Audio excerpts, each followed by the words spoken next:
lawyers say KCK Police Detective Roger Golubski preyed on the people he swore to protect. He's got power. I don't got anything. Lamont's own mother says she was one of the victims. Years later, 2 of her sons and a nephew somehow all ended up in this police lineup for a double murder. Roger Golubski's initials are on the back of the Polaroids. They don't get justice.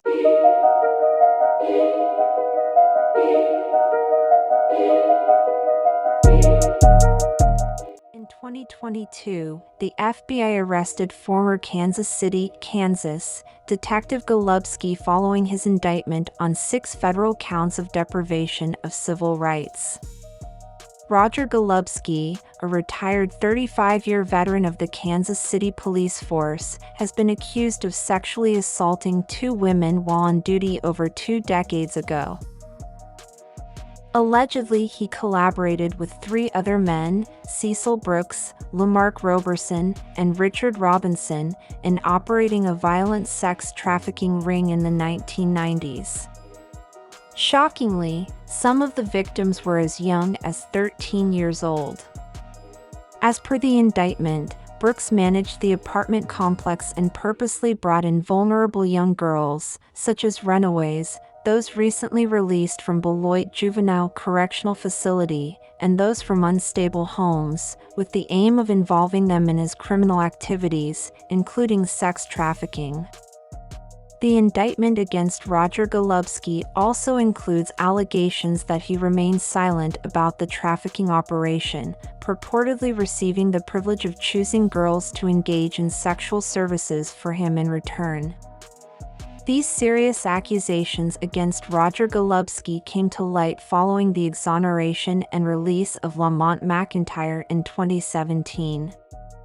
Lamont had been wrongfully imprisoned for a double homicide he did not commit, enduring 23 years of wrongful incarceration. Lamont McIntyre's release from wrongful imprisonment exposed a disturbing and far-reaching story of violence, discrimination, and police misconduct against the Black community of Kansas City, Kansas. His case brought to light a series of systemic issues and abuses that had long been overlooked or ignored. In March 1978, merely 3 years after joining the department, a man died from internal bleeding following his arrest by Roger Golubski. Newspaper reports from that time stated that Golubski confessed to using his nightstick to strike the man while transporting him from a bar to a detox cell at the jail. A coroner's jury issued a verdict attributing the man's death to an accident caused by his own actions. Not surprisingly, neither this incident nor any other complaints lodged against him hindered Golubski's career advancement. He continued to climb up the ranks within the Kansas City, Kansas Police Department. The disturbing narrative of Golubski's behavior continues into the 1980s when he was promoted to detective. During this period, Tina Peterson, an employee at a shelter for battered women in Kansas City, made 2 separate calls to the Kansas City, Kansas Police Department to report allegations of Golubski abusing numerous women at the shelter. Unfortunately, no action was taken in response to these reports. Retired FBI agent Alan Generick recalled disturbing information regarding Roger Golubski's conduct during the 1980s and 1990s. According to Generick, Golubski was a well-known detective who abused the authority of his position to exploit Black women, coercing them into providing sexual favors. The women complied out of fear, knowing that refusing Golubski's demands could result in their arrest. According to the FBI documents, the KCKPD chose to disregard the allegations, failing to investigate civil rights complaints. The impact of this neglect still lingers in the town's collective memory, and even today, many people remain too afraid to speak openly about it. Golubski employed a manipulative strategy, targeting Black women whom he referred to as confidential informants. Lamont McIntyre's legal team contended that Golubski would lure these women with financial incentives and drugs, coercing them to provide false testimonies in court. In 2005, during an episode of the reality television show, The First 48, Golubski's strategy was publicly exposed. As a homicide unit captain, he was involved in a shooting investigation where a female informant with vital information would only talk to him or his partner, Terry Ziegler, the future police chief. With Golubski's consent, the informant provided crucial information about the suspect's whereabouts, leading to his arrest, conviction, and a 20-year prison sentence. Informants often come forward voluntarily and share information with law enforcement to assist in investigations, without needing explicit permission from detectives.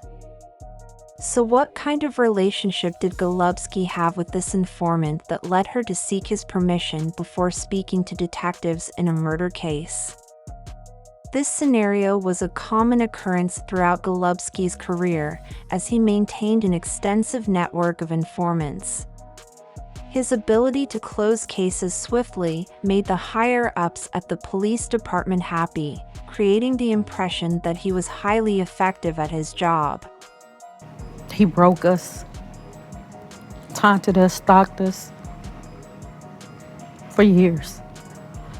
Several women have accused Golubski of gaining leverage over them and forcing them to provide false information to wrongfully close criminal cases or perform sex acts. There's so many victims who were silenced and coerced into silence and literally ran out of Wyandotte County to prevent them from coming forward.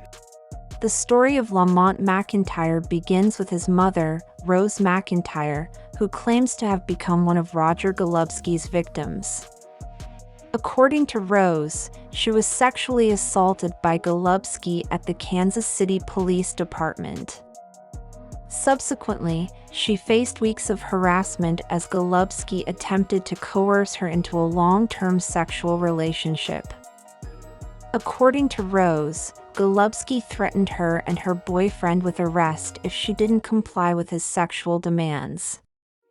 The situation became unbearable, pushing Rose to take drastic measures like relocating and changing her phone number to safeguard herself from further harm. Tragically, it was during this challenging period that her son, Lamont, became a target. On April 15, 1994, a tragic incident occurred in the Quindaro Park neighborhood of Kansas City. Donald Ewing and Danielle Quinn were fatally shot while sitting in a parked car in broad daylight. The killer quickly fled the scene in a getaway vehicle before authorities arrived. Ruby Mitchell, Nico Quinn, and Stacy Quinn, who were cousins of the victims, managed to catch glimpses of the murderer responsible for this heartbreaking crime. As the lead homicide investigator for the Kansas City Police Department, Golubski swiftly focused on a suspect in the double homicide case. Shortly after the crime occurred, he managed to convince one of the witnesses, Nico Quinn, to identify 17-year-old Lamont McIntyre in photo lineups. However, it's crucial to note that McIntyre had an alibi and was actually at home during the time of the murders. During Lamont McIntyre's preliminary hearing, Nico Quinn informed District Attorney Moorhead that upon seeing Lamont in person, she no longer believed he was the perpetrator. However, she felt coerced to stick to her previous testimony due to the threat of contempt charges and the potential loss of custody of her children. During Lamont's trial, Nico Quinn repeatedly expressed her uncertainty about Lamont being the killer to DA Moorhead. She informed Moorhead that Lamont was taller and had different facial features than the man who killed her cousin. Despite Nico's reservations, Moorhead proceeded with the trial. When Moorhead called Nico as a witness, instead of directly asking her about whom she saw at the crime scene, she focused on who Nico identified to Detective Golubski. This line of questioning could have influenced Nico's testimony, leading her to confirm the identification she had previously provided to Golubski, even if she had doubts. Additionally, 5 alibi witnesses provided accounts supporting Lamont's uninterrupted presence away from the crime scene prior to, during, and after the murder. Despite the absence of any physical evidence, a weapon, motive, or any direct connection between Lamont and the victims, he was still convicted. It wasn't until 2 years after the trial that Nico Quinn formally recanted her identification in a signed affidavit, explaining that the police had pressured her into implicating Lamont by using her children as leverage. Moreover, another crucial development came to light when Nico's sister Stacy Quinn, who had not been interviewed earlier, came forward with a signed affidavit. In her statement, she asserted that she witnessed the murder and saw the actual shooter, confirming that it was not Lamont. Lamont's mother, Rose, alleges that the false charges that led to her son's conviction were a result of her refusal to comply with Golubski's sexual advances. Lamont's case was plagued by a series of deeply troubling barriers, extending well beyond the coerced and false identification. One significant concern was the undisclosed prior romantic relationship between District Attorney Tara Moorhead and the judge overseeing the case, J. Dexter Burdett. The prosecution also failed to disclose exculpatory evidence compounding the injustice. Such evidence could have potentially cleared Lamont of the charges against him, but its suppression denied him a fair trial. Moreover, Lamont's appointed defense attorney, Gary Long, was far from competent. Prior to representing Lamont, Long had been placed on supervised probation by the Kansas Supreme Court for errors made in 3 previous cases. Despite this, he was appointed to defend Lamont, and his poor representation continued, eventually leading to the surrender of his license and disbarment in 1998. When Lamont filed a post-conviction motion for a new trial, citing the unfairness of his original trial, the court appointed Mark Sash to his case. However, Sash's representation was deeply inadequate. He failed to communicate with Lamont before the hearing, didn't present any evidence or witnesses, and even neglected to bring Lamont to court. Unsurprisingly, the motion was lost, and Sash's mishandling of several other cases led to his eventual disbarment as well. In 2016, voters in Kansas City, Kansas, elected a new district attorney, Mark Dupree. A defense lawyer and pastor at Grace Tabernacle Church, Dupree met with McCloskey and McIntyre's lawyer, and they scheduled an exoneration hearing for October 12, 2017, which was expected to last 7 days. Dupree was well versed in McIntyre's case and had conducted his own investigations. During the second day of the hearing, Dupree had heard enough evidence, and he felt confident in his decision. Feeling nervous yet determined to challenge the establishment, he went for lunch alone at a cafeteria in the basement of the casino across the street from the courthouse.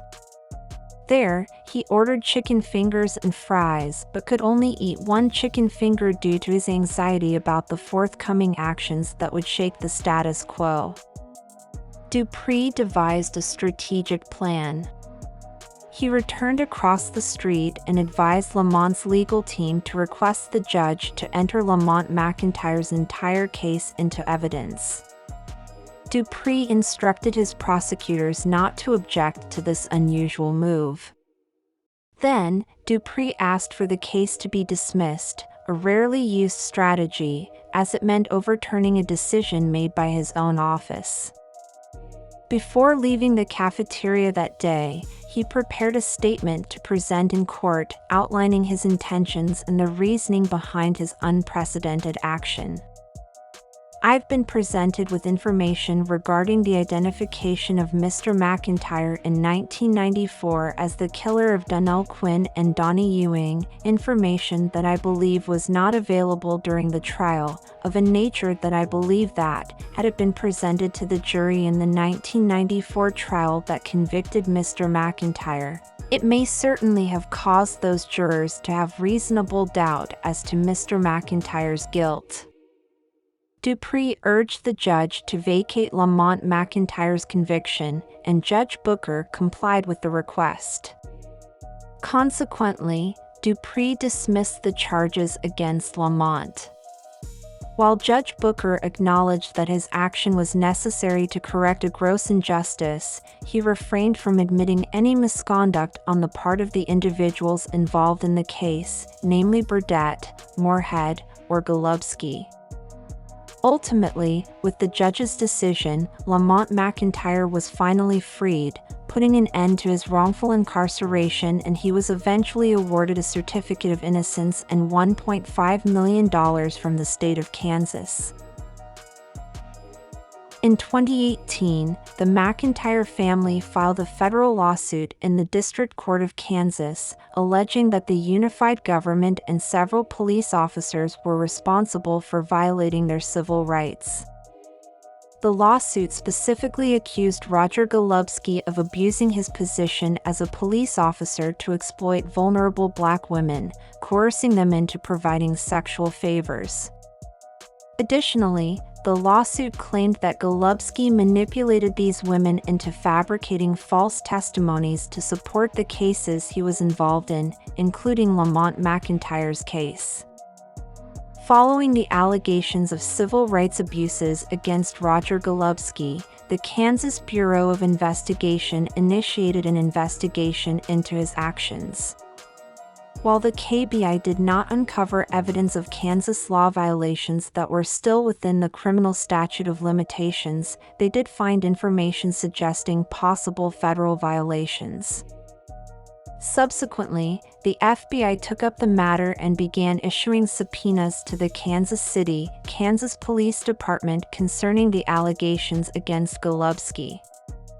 During the deposition for the McIntyre lawsuit, numerous disturbing allegations against Roger Golubski came to light. It was stated that he had allegedly victimized, assaulted, and harassed over 70 women. Throughout the deposition, Golubski chose to deny commenting 555 times, refusing to answer critical questions. Some of the questions he refused to address included whether he was involved in selling drugs and engaging in facilitating prostitution while serving as a police detective. Additionally, he declined to answer whether he had ever had charges dropped in exchange for sexual favors, or if he had committed any sexual assaults against minors while on duty in his police car. Moreover, he avoided responding to inquiries about whether he had threatened harm to any women who considered reporting his actions. One particularly concerning question was whether Golubski had used a network of women on the streets to provide false information, which he declined to address. One of the 70 victims is only known by the initials SK, and according to these documents, Golubski allegedly began abusing SK when she was only 13 years old. The abuse went on for years, during which she endured sexual assault in his police vehicle. Another victim, identified only as OW, in the FBI indictment claimed that Golubski sexually assaulted her after arresting her two 14-year-old sons, and later raped her. She would eventually do an interview with the Kansas City Star revealing her identity as Ophelia Williams. Much deeper look into brutal allegations against the former KCK police detective Roger Golubski. He is charged with federal crimes connected to rape and kidnapping. Our investigative team has obtained depositions which outline what happened to a middle schooler. Here's investigative reporter Angie Roccono. We've obtained 2 depositions given by the woman with the initials SK. Her allegations led to federal charges. SK says she was just 13 years old when Detective Golubski called her phone and said she had a choice: meet him at the police station and likely go to jail, or meet somewhere else. SK details meeting Golubski that first time in a Walmart parking lot, believing he would clear up confusion. She had no idea how she could be a witness in any case. She testified about a sexual assault in his police cruiser, laced with threats towards her family. Keep my mouth shut, and that if I wanted to see my sweet little grandmother again, he advised me not to talk to anyone or speak to anybody, and basically act as if he didn't exist, or my brother would be doing life in jail. SK outlined 4 years of being forced into a police cruiser and scrunched on floorboards in the back and being driven around during Golubski's shifts as a police officer. She claimed she saw other officers, one who even made eye contact with her and appeared stunned, but never helped her. Witnessed drug deals between Golubski and dealers, addicts, and other police officers. Many times money and drugs were passed in a brown paper McDonald's sack, and she was beaten, raped, and sodomized more than a dozen times. She had a miscarriage. Golubski beat her after that, claiming he was not the father, but she says there was no one else. SK says an aunt walked into the police station and tried to report it, but officers convinced her relative it wasn't possible because Golubski was a good man of integrity. He wouldn't jeopardize his job. Why would I say something like that about him? It can't be true because he was on duty during the times that I had mentioned that we had encounters. And for a fact, he was on duty, so there was no possible way he'd done that to me. SK says that led to a brutal beating at this cemetery, where Golubski told her to pick out her own grave. She suffered a black eye and swollen lip. She still has scars.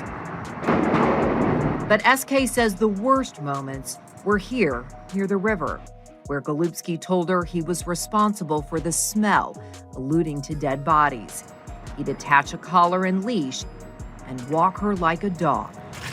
He took every piece of my sanity that I had by putting a dog collar on me and walking me around as if I'm his pet and I'm not a human being.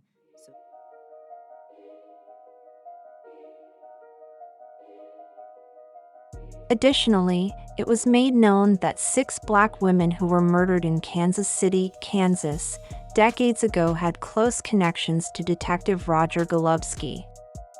It is deeply troubling that 5 of the victims had reportedly been blackmailed, bribed, or coerced into sexual relationships with Golubski, according to information from their friends and relatives. Given the close and disturbing connections between Golubski and the victims, it is reasonable to question why he was not considered a suspect in their killings, or at the very least, someone the police would want to speak to during the initial investigations. The fact that he was also the investigator in some of these cases is highly problematic. Any other individual who had been involved in sexual relationships with a series of murder victims would undoubtedly be a prime suspect in their killings. The circumstances surrounding Golubski's involvement and the lack of thorough investigation into his potential role in the murders should be a cause for concern and demand further scrutiny and accountability. Rose Calvin's family had frequently seen her with Golubski, and they were well aware of her negative opinions about him, referring to him as a bad guy and a dirty cop. When Rose's body was discovered in July 1996, Golubski prevented her relatives from seeing her body, claiming it was badly decomposed. However, her family knew this couldn't be true, as her niece had seen her alive just the day before. Given Golubski's close association with the victim and the negative opinions expressed by Rose about him, it is evident that he should not have been assigned to investigate her case. Rhonda Easley Tribu, another victim connected to Roger Golubski, adds to the concerning pattern. The FBI has recently announced that they are investigating her 1998 death. According to a friend of Tribu, Nico Quinn, the last time she saw Rhonda alive, Rhonda mentioned that she was going to meet Golubski. Quinn recalls doing her hair that day before Rhonda left to meet someone she referred to as her trick. As Rhonda walked up the street and around the bend, out of sight, a detective car drove by her house. To Quinn's surprise, she recognized Golubski driving the car. A few seconds later, Golubski returned down the street, this time with someone else in the car with him. The encounter described by Rhonda's friend raises suspicions about the circumstances surrounding her death and the potential involvement of Golubski. The fact that he was seen near Rhonda's location shortly before her death adds to the list of concerning incidents. An autopsy revealing that Rhonda had died from multiple blows to her head and extremities. The possibility that her body may have been dragged further adds to the distressing nature of her murder. The series of disturbing events involving Roger Golubski takes an even more tragic turn with the death of Stacy Quinn, Nico Quinn's sister. Stacy's life was marred by alleged sexual abuse from Golubski, which began when she was a teenager. Sadly, her life came to a tragic end at the age of 32 when she was found shot to death on January 16, 2000. Stacy Quinn was a crucial witness to the 1994 double homicide that claimed the lives of her cousins Danielle Quinn and Donald Ewing. Was not interviewed by Detective Roger Golubski because he claimed she was not available. This double homicide is the same case for which Lamont McIntyre was wrongfully imprisoned. Golubski's involvement in the investigation of Stacy's murder raises serious concerns about the potential for a cover-up of his alleged criminal activities. The fact that he was responsible for interviewing witnesses and informing the family about her death raises questions about the integrity and impartiality of the investigation.